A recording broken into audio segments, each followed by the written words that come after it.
Hey folks, I'm Tennessee Brando with the MeidasTouch Network. So the other day, I had someone say to me, we need to stop electing all these rich politicians that don't care about America. He said, do you think Joe Biden actually cares about you? And I said, yeah, I do. I really believe that Joe Biden cares about me, and I believe Joe Biden cares about the majority of the American people. I feel like that Joe Biden has the American people's best interest at heart. And I say that because I look at the way Joe Biden carries himself, and I look at the way Joe Biden talks. I listen to what Joe Biden has to say. And when I hear Joe Biden talking, he's not constantly demonizing everyone that disagrees with him. He's not sitting there posting on social media like a deranged lunatic. He's not talking all about himself and how everyone is mean to him. Instead, he's talking about ideas that he has to make this country better and things that he has done to make this country better. And I also look at how Joe Biden talks about his political opponents. I look at how he talks about people on the opposite side of the aisle, because I think at the end of the day, that says a whole lot about a person, what they can say about someone who they disagree with. So I want to show you this clip where Joe Biden is remembering John McCain. And then we're going to come back and talk more about why I think that, yes, Joe Biden does care about us all. But look, running on opposite sides of the nation's highest office, when he was running for president and I was on the vice presidential ticket, we still remained friends. The conversation he had with my son, Bo, the Attorney General of the state of Delaware, a decorated major in the U.S. Army, was a guy who spent a year in Iraq, about serving in a war overseas, about the courage and battle against the same cancer. And that took John and my son. 2 weeks ago, I thought about John as I was standing in another part of the world, in Vietnam. I don't want to be, excuse me if it was an emotional trip. I was there to usher in a 50-year arc of progress, the two countries, pushed by John, and I might add, another John, this former Secretary of State, John from Massachusetts, won the Silver Star as well. Once at war, we're now choosing the highest possible partnership made possible through John's leadership. I mean it sincerely. Think about it. While in Hanoi, I visited a marker depicting where John had endured all the pain. Imprisoned 5.5 years, solitary confinement for 2 years, given an opportunity to come home if he just said a couple things. He was beaten, bloodied, bones broken, isolated, tortured, left unable to raise his arms above his shoulders again. As I stood there paying my respects, I thought about how much I miss my friend. And it's not hyperbole. From the bottom of my heart, I mean this. I thought about something else as well. I thought about how much America missed John right now. How much America needed John's courage and foresight and vision. I thought about what John stood for, what he fought for, what he's willing to die for. I thought about what we owed John, what I owed him. So that's Joe Biden talking about John McCain, a man who I'm sure, and I know for a fact, he disagreed with quite often. Barack Obama ran against John McCain in 2008. Joe Biden was on that ticket. So that's how he remembered his friend John McCain. But as bad as I hate to do this to you, let's take a look at what Donald Trump had to say about John McCain when he disagreed with him. Supported him. He lost. He let us down. But, he lost. So I never liked him as much after that, because I don't like losers. But Frank, let me get to it. He hit me. He's not a war hero. He's a war hero. He's a war hero. 5.5 years. He's a war hero because he was captured. I like people that weren't captured, okay? I hate to tell you. I have to be dead honest with you guys. I thought that was the moment that Donald Trump's campaign for presidency bit the dust. I thought this is it. Republicans will never embrace this. They will never get behind this. They're for the veterans. They're for the military. He just insulted a prisoner of war. He's never getting past this one. But they turned a blind eye and they allowed it. But not getting hung up on that today, I want to talk about Joe Biden and why I think that he cares about America and why I think that Donald Trump doesn't, and why I think that the options we have in 2024 is painfully obvious right in front of all of our faces. There's not even really a debate to be had here. But for anyone out there who's still on the fence, who's a moderate and independent, still going, I necessarily don't know which way I want to go. And for anyone who has bought into this narrative that Joe Biden's a rich politician and does he really care about the American people, let's take a look at what he's done, shall we?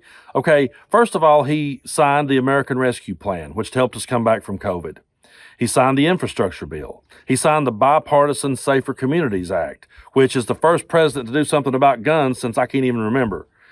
He brought unemployment down to 3.5%. He's added 13 million new jobs. He ended the war in Afghanistan. He signed the Inflation Reduction Act, and he lowered insulin costs.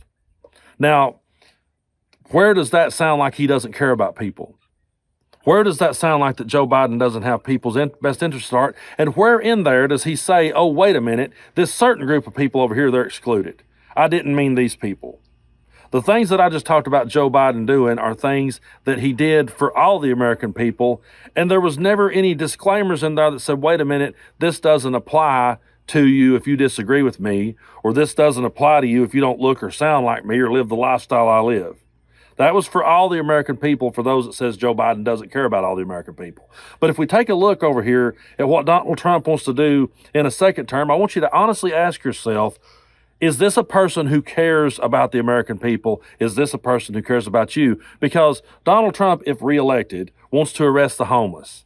He wants to require that federal employees pass a patriotism exam, whatever, I don't even know what the hell that is. He wants to weaponize the DOJ and subpoena local DAs who disagrees with him. He wants to fine schools if he determines that they're Marxist. He wants to pardon the January 6th insurrectionists. He wants to give drug dealers the death penalty. He wants to remove NBC and MSNBC. He wants to terminate the Constitution if he thinks there's election fraud. Now, I want to pump the brakes right here just for a second. According to the Constitution, Donald Trump is only allowed to serve one more term. He's only allowed 2 terms. So if reelected in 2024, by law, he's only allowed 1 more term. But he's talking right there about terminating the Constitution if he feels like there's election fraud. There won't be another Donald Trump election after 2024. There won't be one in 2028. So for everyone out there that says, oh, man, you're getting that's bullshit when you say he's wanting to be a dictator, I think you guys need to pump the brakes. And I think you need to go back and think about that harder. He wants to terminate the Constitution if he thinks there's election fraud. He's not going to be in another election after 2024. So that should tell you what a lot of his plans are. He also wants to eliminate early and absentee voting. He wants to end birthright citizenship. He wants to abolish the Department of Education. He wants to ban trans people in the military. He wants to ban Muslims from entering the country. And then he wants to bring God back to schools. So again, for all you people who have bought this narrative that Joe Biden's a rich career politician and he doesn't care about America, take a look at what Joe Biden has done for America, take a look at what Joe Biden has said for America, and take a look at how Joe Biden carries himself on a daily basis with respect and with honor and with dignity. And then look over at Donald Trump. Look at how he carries himself. Look at how he speaks. Look at how he talks about his political opponents. Look at how he talks about people that disagrees with him, and look at what he would like to do if he's reelected, and then come back to me and tell me which one cares about America, which one cares about me or you. This idea that both sides are the same, both sides are bad, they're all in it together, they're not. Okay? Both sides are not the same, and trust me, Joe Biden is not in it with Donald Trump. Donald Trump is not in it with Joe Biden. They're not sitting there, both of them working together to play me and you. You've got one person who is trying to spiral this country towards a totalitarian dictatorship. And you have another one who has the best interest of the American people at heart, and he's rolling up his sleeves and he's going to work every day for us. And do I agree with every single thing that Joe Biden says or does? No, I don't. Do I think he's the greatest president of all time? I think time will tell. We'll know that later on. But I'm not going to sit here and say that he should be on Mount Rushmore. But what I am going to say is that at the end of the day, the decision in 2024 is clear as a bell to me and to anyone out there that has one voice of reason inside you. Joe Biden does care. So for those people who says, he's just a rich career politician, they don't care nothing about me and you, well, you're benefiting from things that Joe Biden did right now.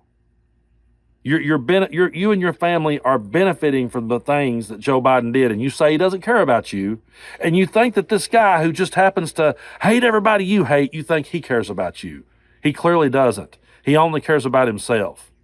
They're not indicting him during the middle of his campaign. He is campaigning in the middle of their indictments, and he's doing so to try to dodge any and all accountability for his actions. He's trying to muddy the water and distort everything, and everything's about him. And as we cruise in to 2024 and we stare down that election, it's just going to be more of the same with Donald Trump. He's not going to be trying to appeal to independents. He's not going to be trying to appeal to a moderate.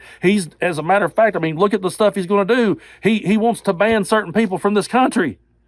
He wants to arrest certain people he disagrees with. So the choice to me is painfully obvious right in front of our faces. And we say this every time.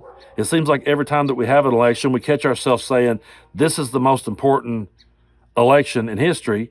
But I can confidently say that this time because I look at what Donald Trump wants to do in a second term.